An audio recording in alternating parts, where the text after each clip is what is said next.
On a gray Monday morning in Millhaven, Ohio, Owen Calloway was crouched in his driveway fixing a panel box when a black limousine turned onto Calloway Street and stopped in front of his house. Finn pressed his face against the window. Miriam pulled her curtain back. The driver opened the rear door. A woman in a charcoal coat stepped out and looked at Owen with the stillness of someone who had been waiting a long time to stand exactly where she now stood. She said, "I told you I'd come back." Owen got slowly to his feet. He recognized her. 5 years earlier, on a Tuesday in early December, the cold had arrived in Millhaven ahead of schedule and settled in for the season. Owen had been working a rewiring job on the east side of town that week and had started his mornings at Brewer's Cafe on the corner of 2nd and Hadley because it was on the way and because the first pot was always ready before 7. Finn was 3 years old that winter. He was small enough to fold himself into Owen's side and sleep upright in a booth. Owen would carry him in already drowsy, and Finn would tuck his head against his father's shoulder and stay that way through the first half of the coffee, his breath slow and his small hands open in his lap. It was the only part of the morning that was quiet. Everything else required precision. Owen had been halfway through his second cup when the bell above the door rang and a young woman came in. She was 29, though she looked older in the way that sustained exhaustion ages a person from the inside. Her coat was clean but thin for December, and the bag on her shoulder had the off-center weight of someone who had packed in a hurry and not redistributed the load. She walked to the counter without looking at the menu, ordered a small coffee and a breakfast roll, and reached into her coat pocket to pay. She placed her money on the counter, a few bills and some coins, smoothed flat before she set them down. The teenager behind the register looked at the amount and shook her head. "That's $1.20 short," she said, not unkindly, just factually. The woman at the counter went still, not with anger and not with embarrassment, but with a deeper stillness, the kind that comes from having already spent the resources that react. She had counted that money before she walked in.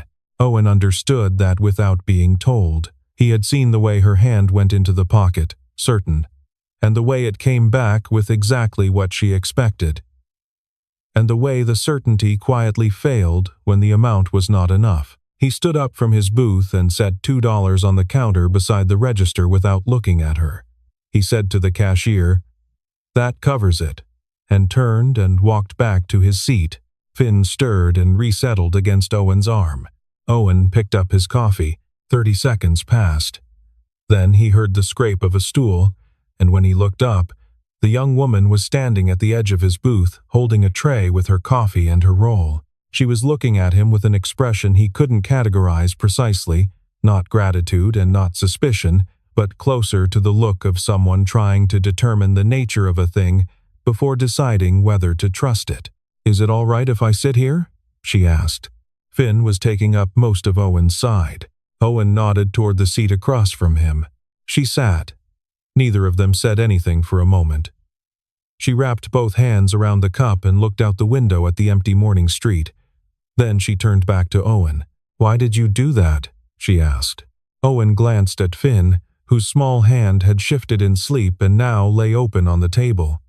"Finn finished his milk already," he said, "so I needed someone to talk to." His voice didn't quite carry it there, and she heard the difference. Her name was Claire. She offered no last name, and he didn't ask for one. She had driven from Columbus the night before after losing a position she had held for 3 years at an energy consulting firm.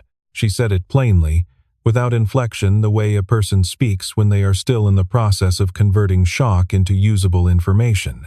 A project had gone wrong, and the failure had been assigned to her by someone with more organizational standing to survive the assignment. She had cleaned out her desk that evening and driven 2 hours west without a clear destination.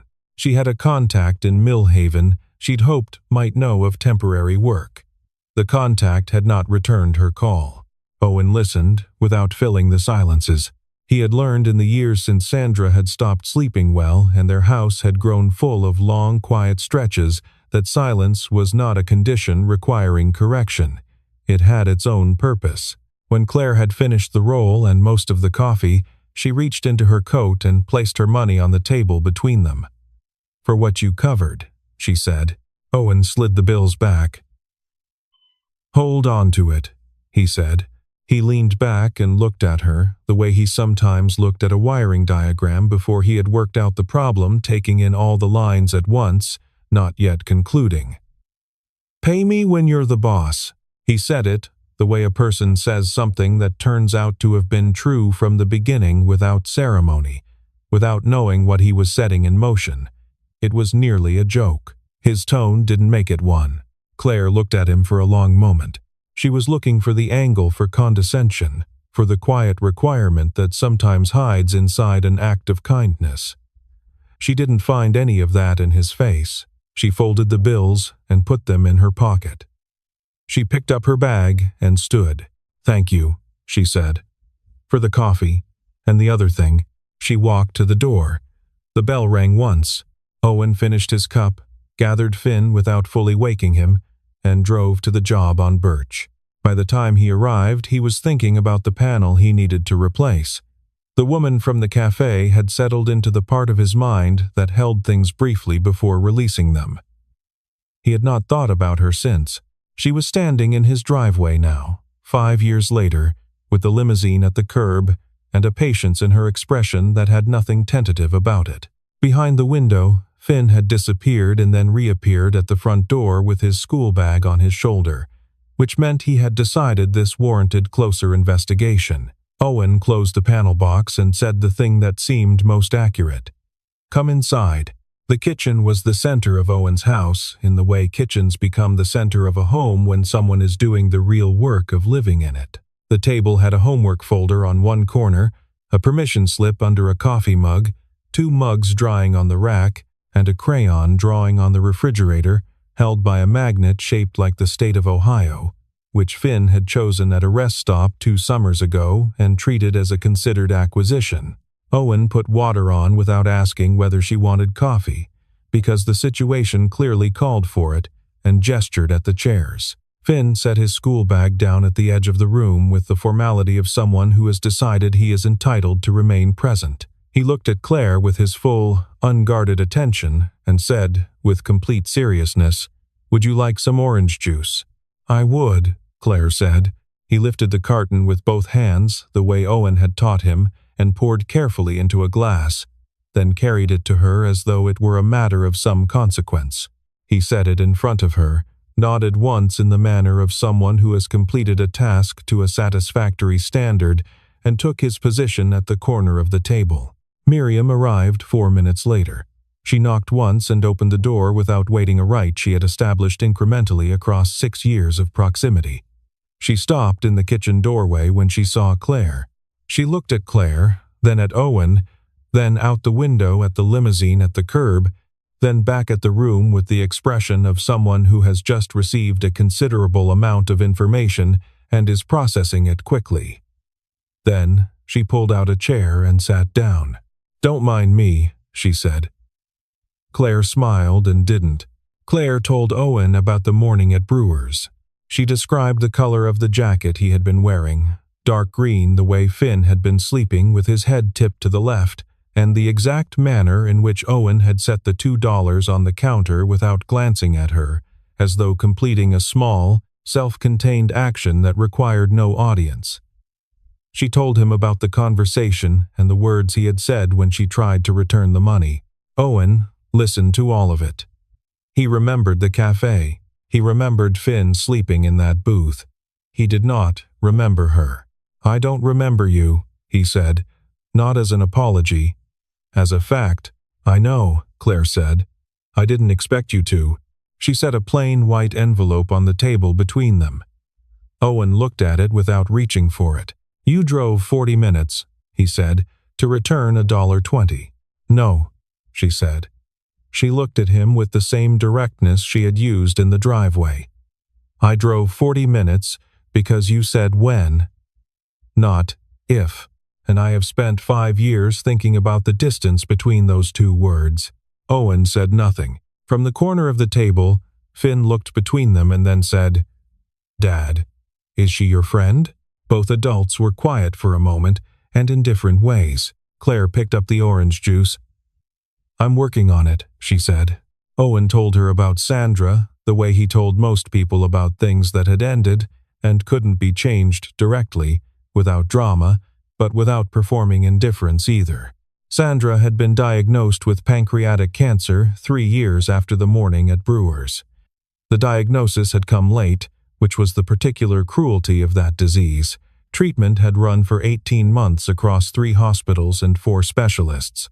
It had not worked. Finn had been 5 when she died, old enough to understand that absence was permanent, young enough that the full weight of what it meant would continue arriving in pieces for years. The medical costs from those 18 months had restructured Owen's financial life completely. The bills had come from multiple sources: the primary hospital, 2 specialists, the outpatient facility where Sandra had her final rounds of treatment and had accumulated in a way that made the total feel abstract until the first collection call arrived and made it concrete. He had set up a repayment schedule and honored every payment without exception, each month, regardless of what else was happening. But the damage to his credit profile was structural, the kind that does not repair itself on the timeline of a man who is also raising a child alone, working every hour the job allows, and keeping all the ordinary things in order so that the child does not feel the full weight of the machinery behind it all. He had applied twice for a small business loan through the County Tradesperson Program, a program specifically designed for people with exactly his qualifications: licensed, experienced, documented clean work history, no criminal record. Both times the applications were denied. Not for lack of skill or work history, but because the numbers on paper told a version of his life that ended before it had a chance to continue. The loan officer at the second meeting had been a decent man who was clearly sorry about the outcome. He had explained the decision in careful, considerate language and had offered Owen a pamphlet about credit rehabilitation timelines. That particular kind of apology, Owen had discovered, had a way of making the drive home harder than a cold rejection would have. He told all of this without bitterness. He told it the way he described a wiring problem: this connects to this, which fails at that point, which means you approach from a different direction. He was a man who had learned to route around obstacles rather than argue with them. It had served him well. It had also become, without his deciding it, a way of managing the gap between what he had and what he might have had by not looking at it directly. He had stopped applying for the loan not because he had stopped wanting the company, but because wanting it in front of Finn and not reaching it felt like a different category of failure than never having tried. Claire listened. She was very still. Then she turned her laptop toward him. On the screen was a property ownership record. In the header field was the name of the building Owen had been wiring for the past 9 months, the Meridian Commercial Center on Route 14, a mid-size commercial building he had taken as a subcontract through a third-party firm. He had never had occasion to see the underlying ownership documentation. The owner of record was Ashton Meridian, LLC. Owen looked at the screen. Then he looked at Claire. "How long have you known?" he said. 8 months, she said. He held her gaze. "And you waited." "I wanted the right time," she said. "Not just the convenient one. There's a real difference." Miriam, who had been maintaining a careful neutrality throughout, went completely still. Owen sat back. Something had shifted in the room and he was in the process of understanding what it was. Claire spoke plainly, because she had decided early in building the company that clarity was a form of respect. She wanted to fund the launch of Callaway Electric LLC, not as a gift, as a structured investment with market-rate terms, a written repayment schedule, and a primary contractor agreement with Ashton Meridian that would provide 2 years of guaranteed baseline work while he built the foundation the loan denials had prevented him from establishing. The paperwork was prepared. The terms were fair. A lawyer with no connection to her company had reviewed them independently. Owen listened to all of it. When she finished, he said, "No." He said it without heat and without apology. He said it the way a man says something he has thought through long before the moment of saying it arrives, not a reaction, but a conclusion he had already reached by a different route. "I understand it's not charity," he said. "I hear every word of the terms. I'm not saying the terms are unfair." He looked at the table and then back at her. "But here's what I know: the minute I sign something like that, people are depending on me for paychecks. Contracts have to be delivered on schedule regardless of what is happening in the rest of my life. There is no bad season, no slow month, no personal emergency that suspends the obligation. If something goes wrong—" He paused. He set both hands flat on the table. "Finn sees it. He has already watched one large thing in his life fall apart in ways he had no control over and could not understand. I am not willing to build something that could put him through that again." He said it quietly and without drama, and it was the most he had said at once since she had walked through his door. Claire did not argue. She stood up, unhurried, and reached for her coat on the back of the chair. She set her business card on the table beside the envelope. She looked at him across the kitchen. "5 years ago," she said, "you didn't ask whether I deserved $2. You didn't assess the situation or calculate the risk or decide whether the gesture made sense. You just did it." She picked up her bag. "That is what I am doing." She walked to the door and let herself out. The limousine pulled from the curb quietly and was gone. Owen sat at the table. Miriam looked at him with an expression that said several things at once and then looked at her mug. Finn reached across and picked up the business card. He read it carefully, lips moving slightly, then looked at Owen. "What's a CEO?" he asked. "Someone who runs a company," Owen said. Finn considered this. "Is that better than being an electrician?" "Not better," Owen said. "Just different." Finn set the card down and went to collect his backpack. Owen left the card where it was and sat with the kitchen quiet around him. By the following morning, the limousine had become the primary subject of conversation in Millhaven. The version circulating through the hardware store on Main involved an inheritance and a legal dispute. The version that reached the diner on 4th had evolved to include a romantic history Owen had never had. The version Miriam overheard at the post office was almost entirely invented and attributed to a man known in the neighborhood for fabricating things with great confidence. Miriam corrected none of it. She had already given Owen the truth the previous evening, sitting across from him at the kitchen table with tea, telling him what she had pieced together that afternoon from a conversation at the county records office. She had known Derek Paulson by name for 11 years, the way people in small towns know the managers of buildings they pass without knowing their character. Derek handled property services contracts across several commercial accounts in the county. He was the kind of man who appeared at the right meetings, returned calls promptly, and was never in a room at the wrong moment, which is a skill entirely separate from competence, and one that had served him well in his particular line of work for a long time. What Miriam had not known until that afternoon, from a woman at the county records office who had no reason to be discreet about public filings, was that Derek Paulson had served as the internal approvals manager for the Meridian Commercial Center project 5 years earlier, when the property had existed under a different ownership structure, and that the project manager terminated during that period, whose name appeared on a disputed internal report, a report that had rerouted the contract and ended her engagement with the firm, had been a woman named Claire Ashton. Owen set his mug down when she finished. He went to the filing cabinet in the hallway where he kept his job records in physical folders, because he did not trust anything that mattered to a system he did not directly control. He pulled the Meridian folder and spread the documents on the kitchen table. He had his original design specifications. He had the approved electrical plan returned to him after submission, stamped final. He placed them side by side under the kitchen light.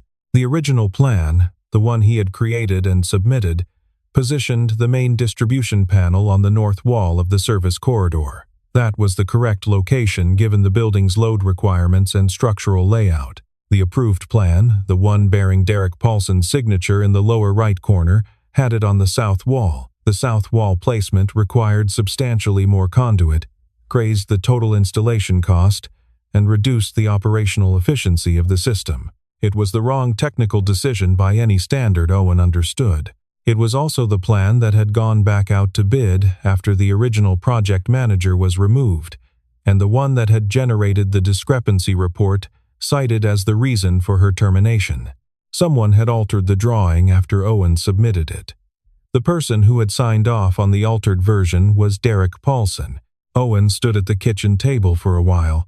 Then he went and found his phone, located the number Claire had written on the inside flap of the envelope, not the business card, the handwritten number, and called it. She answered on the second ring. "I need to talk to you," he said.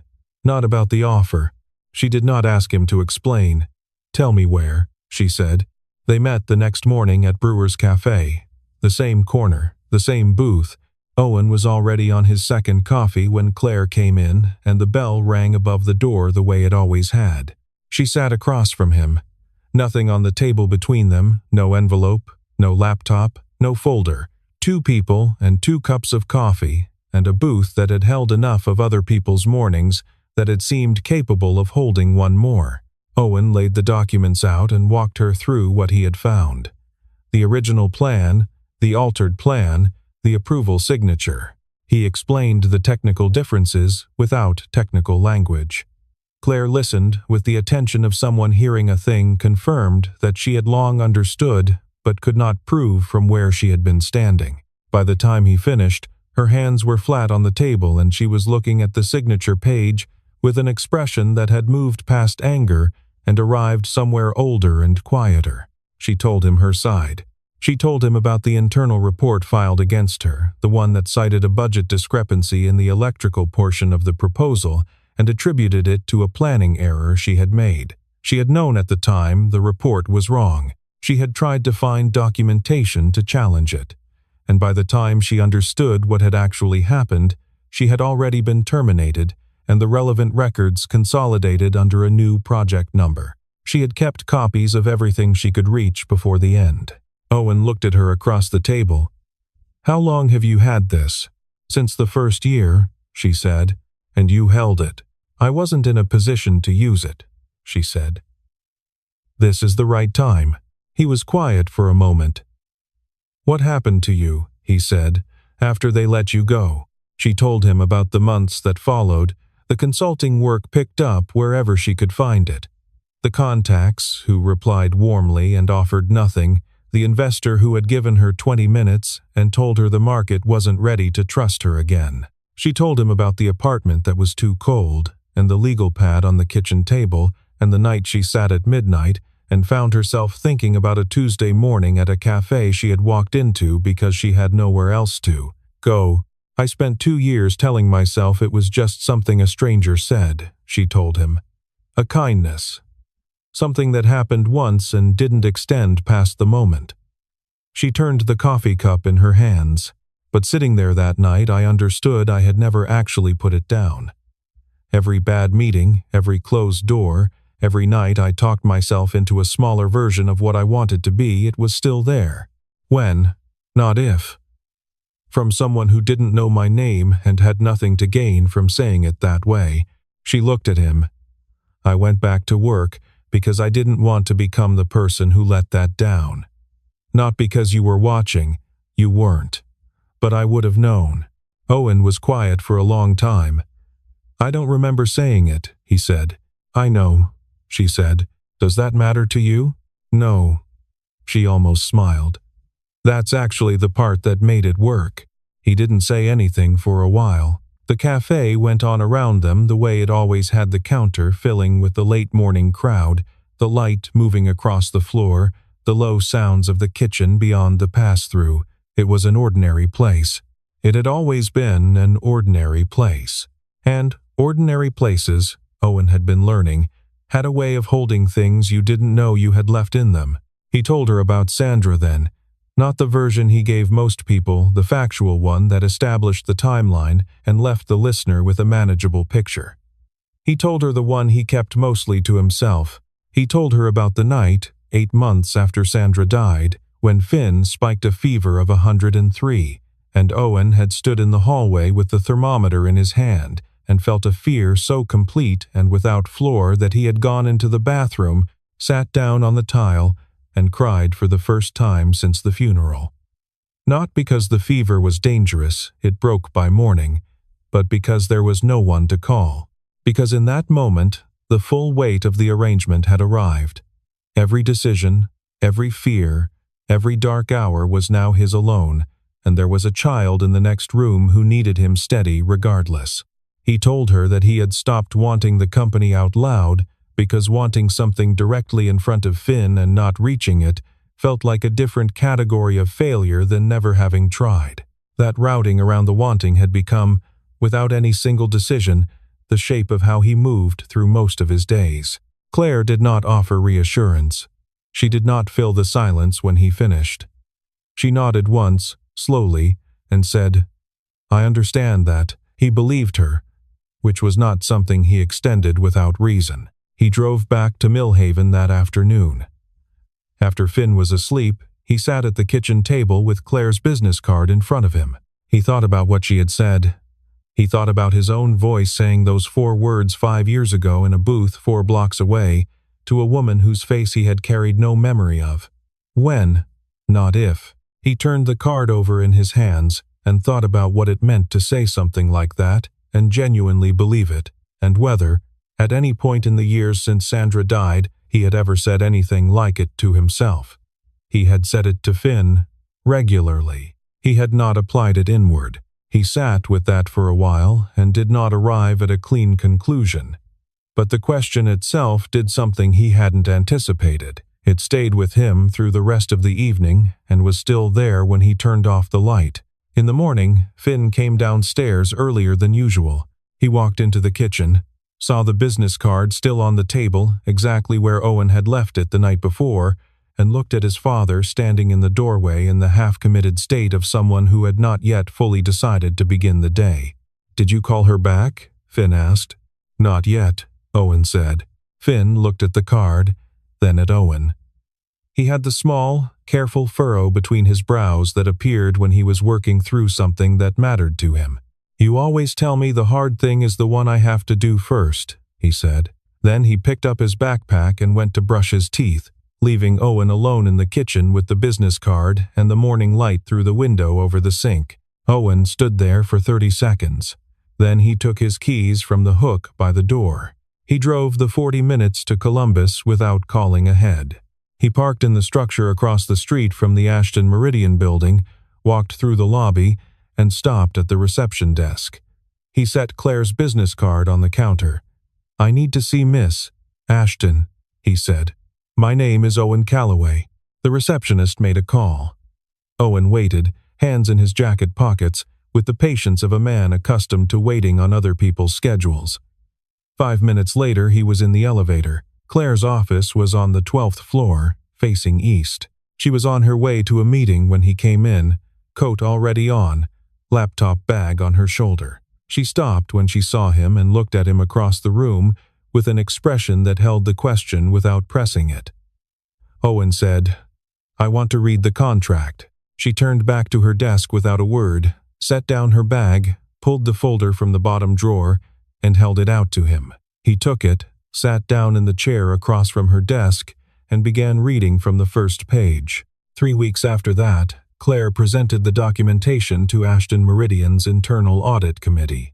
The original electrical plan, the altered plan bearing Derek Paulson's approval signature, the archived internal report, and the file modification logs showing exactly when the drawing had been changed and under whose credentials.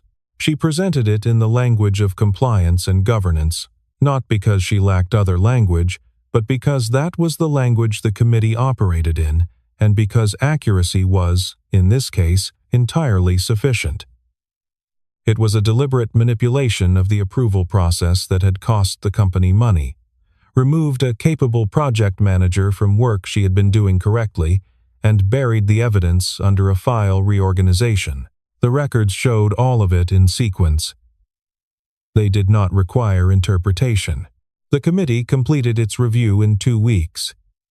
Derek Paulson's service management contract with Ashton Meridian was terminated and his firm removed from the preferred vendor list.